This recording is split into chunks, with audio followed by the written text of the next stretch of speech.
Hey, what's up, guys, and welcome back to my reading journey. Hope you're all doing fantastic, and thank you for joining me today. We're gonna finish the Ulysses and the Dogman today. So, let's begin. I did it, didn't I? Said the other, with a temporary gleam in his eye. But that was before I was dogmatized. That's Mrs. Telfair, began Jim. Hush, said the dogman. Here's another cafe. They lined up at the bar. Lined up at the bar. The dog fell asleep at their feet. Whiskey, said Jim. Make it two, said the dogman. I thought about you, said Jim, when I bought that wild island. I wished you was out there to help me with the stock. Last Tuesday, said the dogman, he bit me on the ankle because I asked for cream in my coffee. He always gets the cream. You'd like prayer view now, said Jim.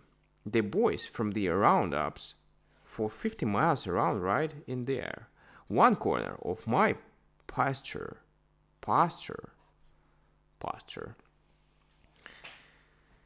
is in 16 miles of the town. There is a straight 40 miles of wire on one side of it. You pass through the kitchen to get to the bedroom, said the dogman, and you pass through the parlor to get to the bathroom, and you back out through the dining room to get into the bedroom, so you can't turn around and leave by the kitchen. And he snores and barks in his sleep, and I have to smoke in the park on account of his asthma.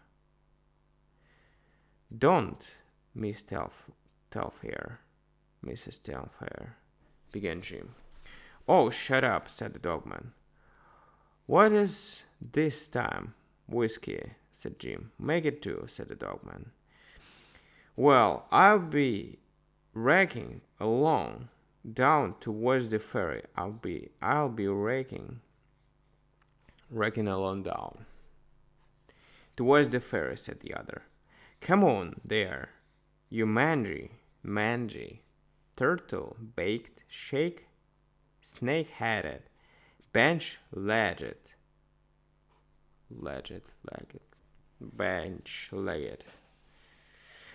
ton and a half of soap grease, shouted the dogman, with a new note in his voice and a new hand on the leash.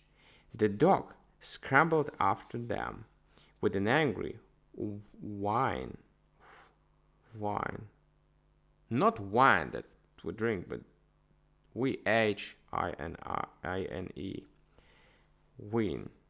Win. Angry win. At such unusual language from his guardian. At the foot of 23rd Street, the dogman led the way through the swinging doors. Last chance, said he. Speak up. Whiskey, said Jim. Make it do, said the dogman. I don't know, said the ranchman, where I will find the man I want to take charge of the little powder outfit. I want somebody I know something about. Finest stretch of prayer and timber you ever squinted your eye open over, Sam. Squinted.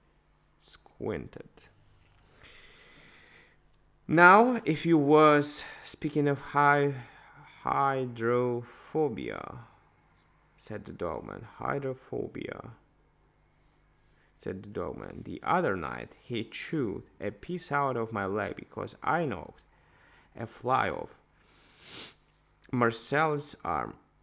It ought to be cauterized, says Marcella. And I was thinking so myself. I telephones for the doctor, and when he comes, Marcella says to me, "Help me hold the poor dear while the doctor fixes his mouth. Oh, I hope he got no virus on any of his toothes. Toothes. When he bit you." Now, what do you think of that? "Does Miss Telfair," began Jim. "Oh, drop it," said the Dogman. "Come again." "Whiskey," said Jim. "Make it two," said the Dogman.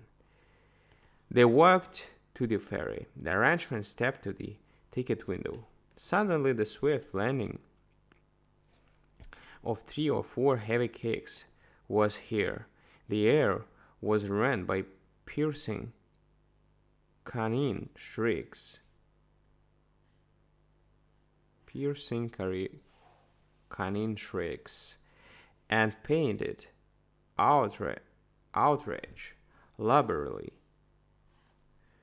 bow-legged putting of a dog run frenziedly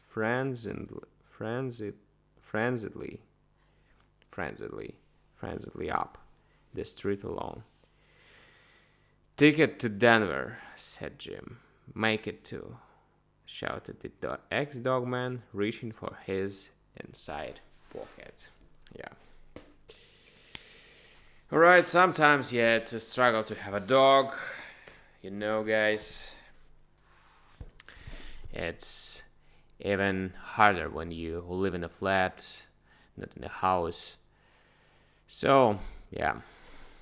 If you don't want to take responsibility for the whole life of the dog, don't have one. See you tomorrow on the next story. Thank you for joining. Bye.